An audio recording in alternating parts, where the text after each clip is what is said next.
연시 주보 광고를 잘 참고하시고 내일은 성탄 축하 예배가 있습니다.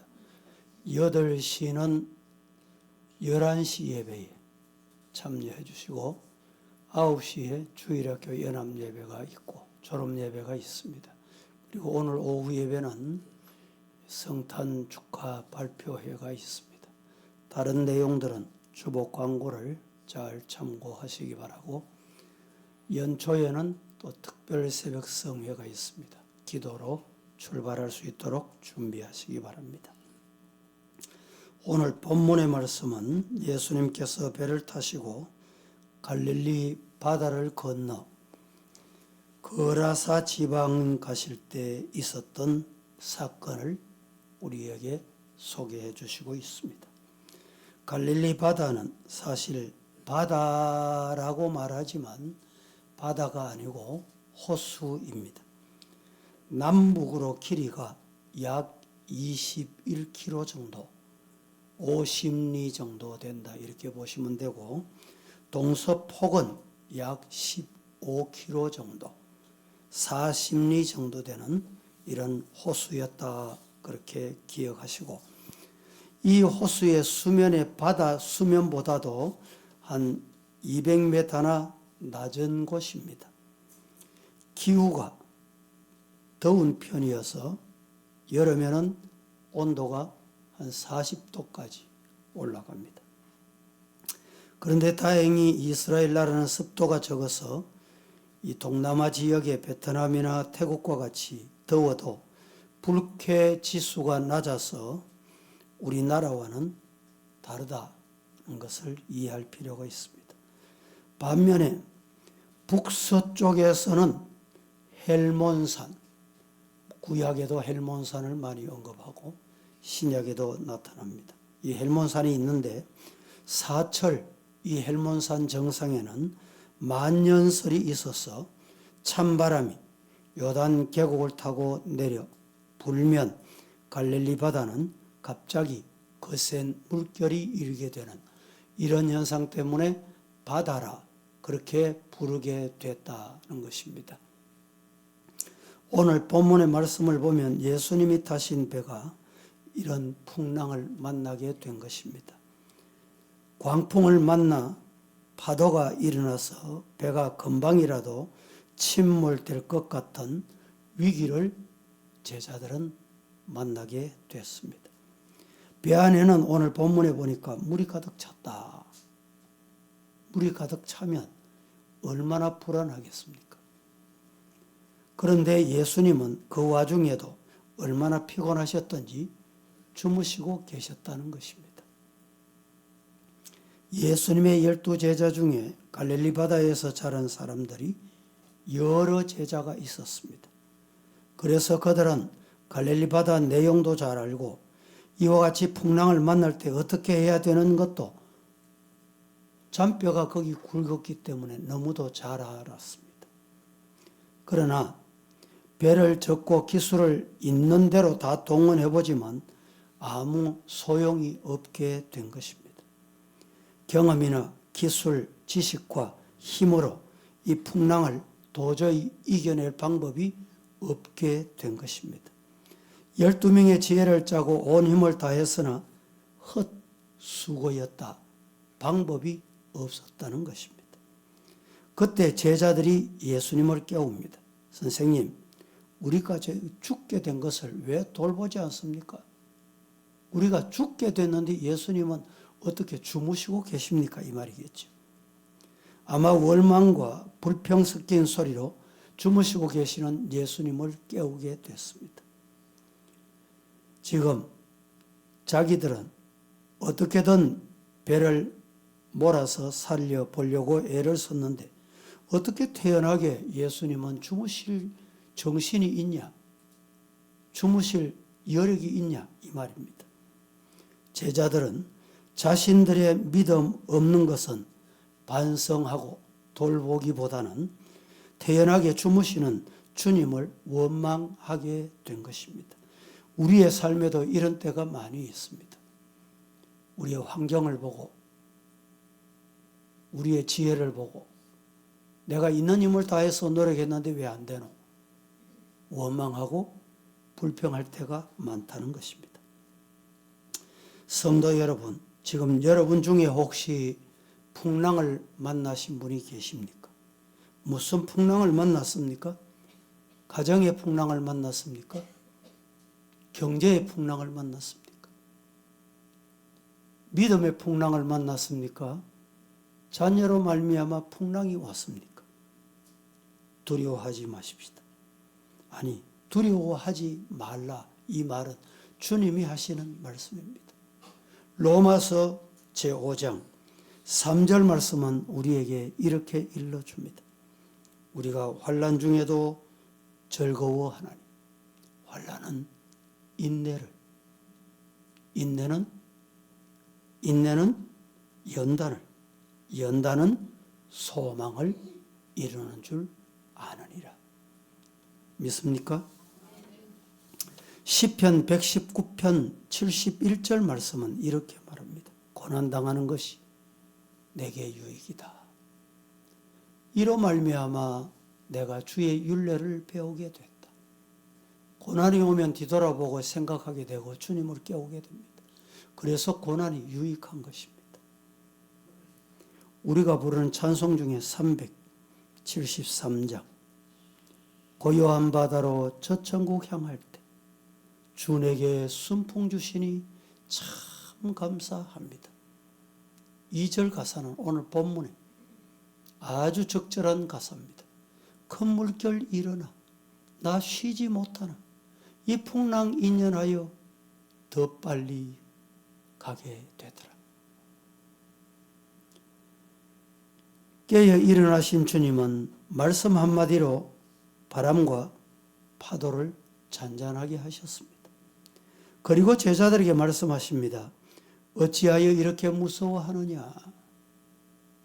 어찌해서 그렇게 파도 보고 무서워 벌벌 떠냐 이 말이죠. 너희가 어찌하여 믿음이 없느냐? 이렇게 예수님이 꾸짖으셨습니다. 성도 여러분, 오늘 우리들은 이 말씀을 통해서 우리가 살아가는 인생의 바다에서 풍랑을 만날 때 믿음이 있는 자가 되어서 능히 인생의 풍랑을 잔잔하게 하시는 주님의 기적을 경험하시기를 예수님 이름으로 축복합니다. 그 첫째로 세상의 바다에는 항상 크든지 작든지 풍랑이 있다.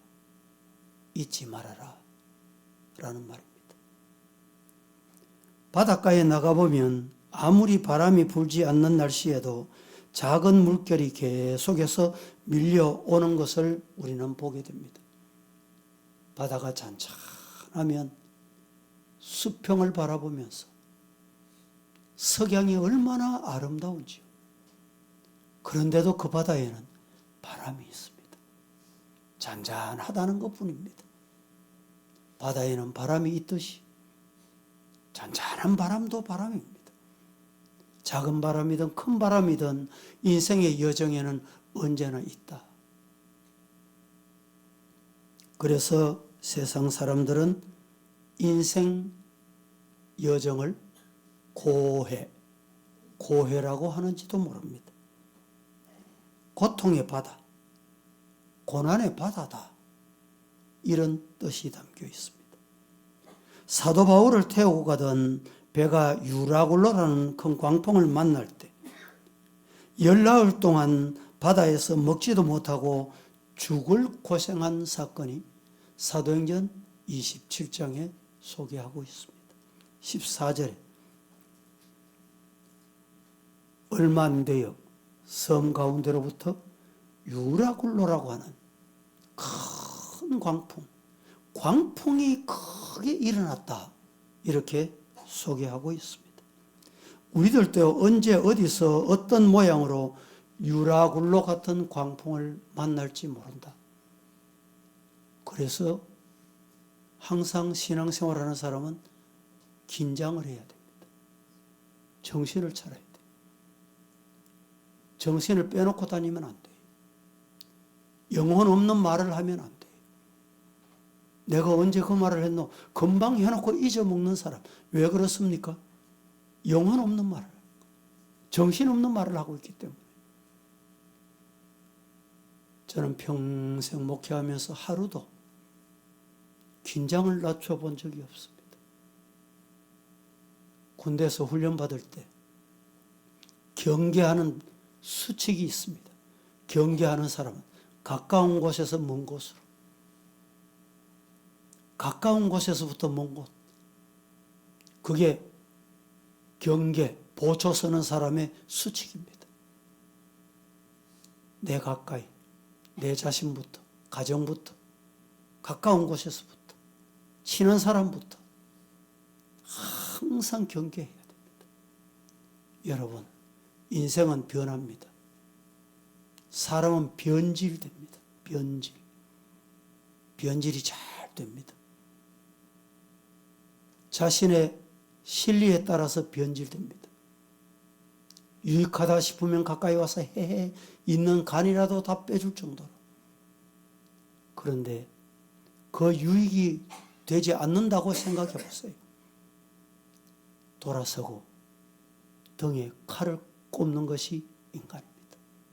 그래서 긴장을 해야 돼요. 잔잔한 바다에 언제 파도가 몰려올지 모른다는 것입니다. 사업이 실패를 하여서 가정이 파산되는 경우도 있고, 천재지변으로 인해서 1년 동안 농사했던 것 다 헛수고되는 경우도 많습니다. 지금은 세계 전쟁, 난리, 지진, 기후변화, 이 기후변화는요, 우리 성도들이 그냥 대수롭지 않게 생각하시면 안 돼요. 한 나라가 대처한다고 되는 게 아닙니다. 옛날에는 이 나라의 지도자 원수들이 세계에 이렇게 모이지 않았어요. 자주 안 만났습니다. 자기 나라만 잘 다스리면 되는 줄 알았어요. 근데 이제는 그런 시대가 아니에요. 내 나라 제 아무리 기후를 대처해도 여러분, 이웃 나라, 가까운 나라 이 대처 안 하면 안 되는 거예요. 옛날 사고 가지고 옛날 방식으로 그대로 살려고 하면 안 된다는 거예요. 직장을 잃고 실업자가 될 수도 있고, 학생이 시험에 낙방할 수도 있고, 떠나지 않던 건강하던 사람이 알지 못하는 질병으로 건강 잃어 고통의 바람을 만날 때도 있습니다. 이와 같이 우리들의 생활에는 많은 시련의 바람이 끊이지 않는다. 잊지 마시기를 바랍니다. 신앙생활에도 언제 어디서 어떻게 시험이 올지 몰라요. 기도하면 문제 없을 것 같습니까? 신앙생활 잘하면 어려움이 없을 것 같습니까?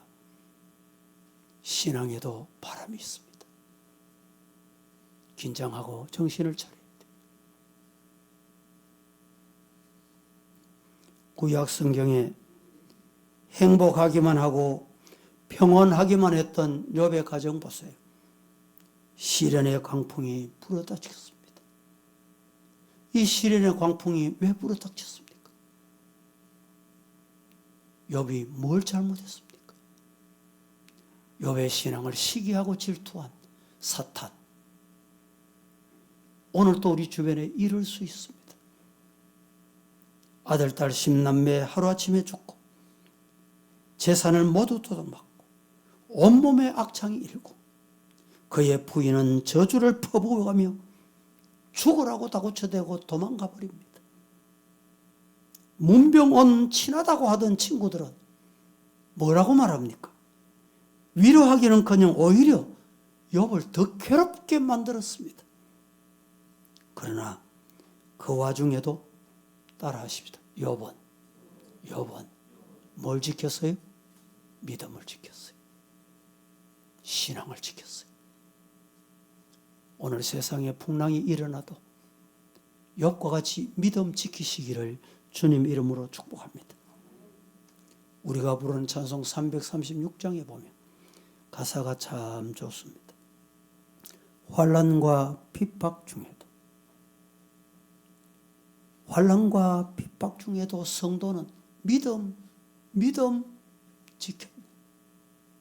이 믿음 생각할 때 기쁨이 충만합니다. 성도의 신앙 따라 죽도록 충성하겠네. 2절. 옥중에 매인 성도나 양심은 자유거든. 우리도 고난받으면 죽어도 영광되도다. 성도의 신앙 따라 죽도록. 여러분, 하나님 앞에는 죽도록 충성하는 거예요. 상급 보고 사람에게 칭찬받으려고 합니까? 좋은 소리 듣고 싶어 합니까? 좋은 소리 듣고 싶으면 안 하면 돼요. 안 해보세요. 아무것도 안 해보세요. 좋은 소리, 싫은 소리 안 듣습니다. 대통령이 되면 7천만이 세계가 덤벼들고 보고 있기 때문에 바람 잘 날 없습니다. 대통령 안 하면 국민 내리에서 그 사람 이름이, 여러분, 이름이 기억나겠습니까? 욕할 일도 없고 원망할 일도 없어요.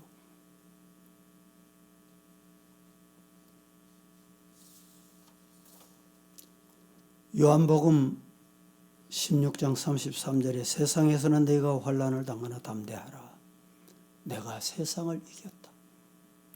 마가복음 4장 39절에 예수께서 깨어 바람을 꾸짖으시며 바다들어 이르시되 잠잠하라 고요하라 하시니 바람이 그치고 아주 잔잔했다.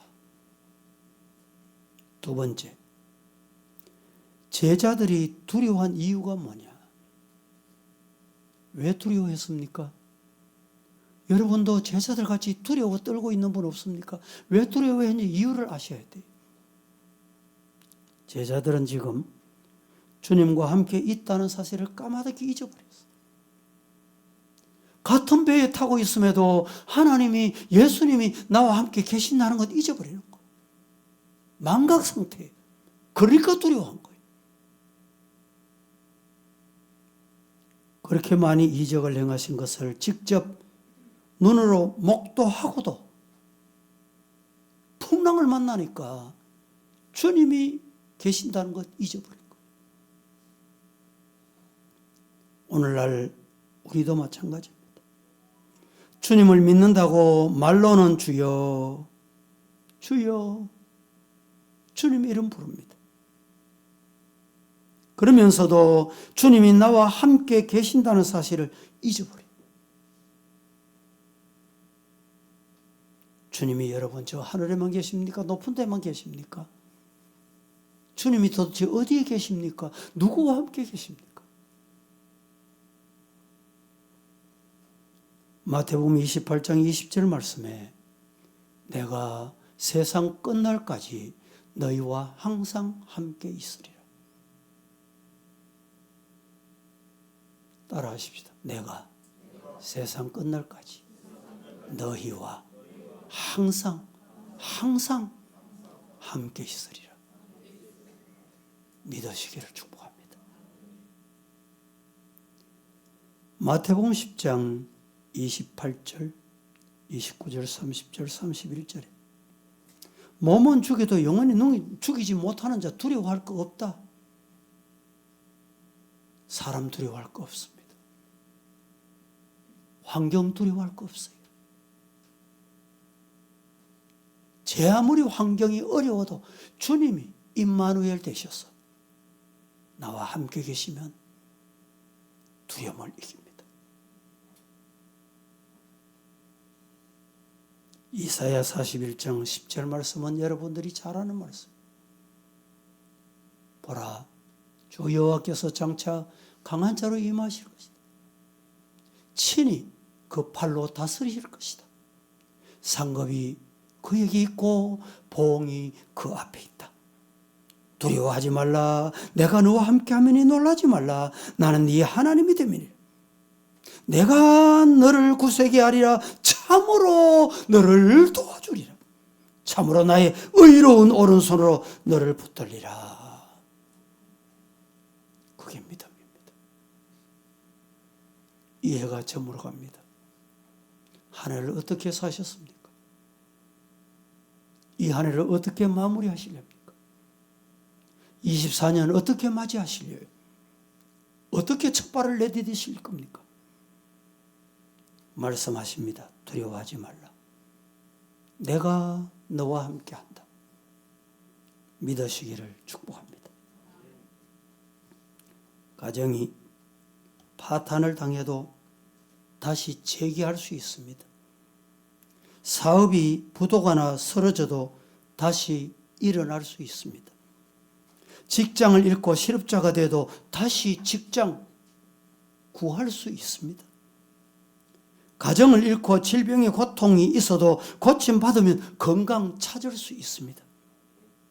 그러나 기억하셔야 합니다. 믿음이 파손되면, 믿음 잃으면 아무것도 기대할 수 없습니다.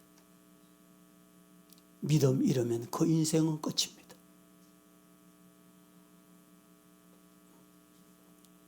제자들이 왜 두려워했습니까?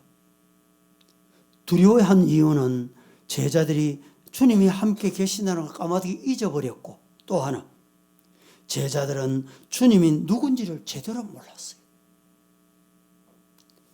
오늘 본문에 보면 바로 앞절에 예수님께서 겨자씨 비유를 말씀하십니다. 그리고 그 앞에 보면 시 비유를 하십니다. 여러분, 이 말씀은 믿음을 강조하기 위한, 생명이 살아있다. 믿음이 뭡니까? 영적으로 살아있는 거예요. 보세요. 영혼이 떠나 죽었습니다. 죽은 사람에게 제 아무리 무거운 돌을 얹어놓고 무거운 짐을 얹어도 압니까? 모릅니까? 모릅니다. 영혼 떠나고 죽으면 몰라요. 주님이 계시는지 안 계시는지 왜 모릅니까? 왜 몰라요? 모르는 이유가 어디 있어요? 영혼이 죽고 나면 내가 더러운 짓하고 죄를 지어도 그게 죄인 줄 몰라. 왜 그런지 알아요? 영적으로 죽은 상태이기 때문에 모르는 거예요. 질병이 와도 생명이 붙어 있으면 아프다, 통증이 있다, 무거운 것 얹어놔 보세요. 너무 무거워. 좀 빨리 치워. 여보, 빨리 좀 치워줘. 그게 뭡니까? 살아있다는 증거예요. 하나님 앞에 우리 영혼이 살아있으면 주님을 찾게 돼요. 의사를 찾게 돼요. 병원을 찾게 돼요. 도움의 손길을 찾게 됩니다. 주님이 누군지 모르니까 주님을 안 찾아. 질병 왔습니까? 혼자 제 아무리 그냥 있어 보세요. 해결 방법이 없습니다. 병원 찾고 여기 찾고 저기 찾고. 그러면 살아나는 방법이 있어요. 기도하겠습니다. 사랑의 하나님, 믿음의 본질, 오늘 저희들은 말씀을 받았습니다. 받은 말씀 중에 저희들이 깨닫게 된 것은 우리가 살아가는 세상 크고 작은 풍랑이 있다. 이 풍랑 많은 세상에서 우리가 왜 두려워하느냐? 주님이 누군지 모르기 때문에 두려워하고 살았음을 우리는 이 시간에 회개합니다. 말씀 받고 주님과 함께 임마누엘의 복으로 살아가게 하옵소서. 예수님의 이름으로 기도합니다. 아멘.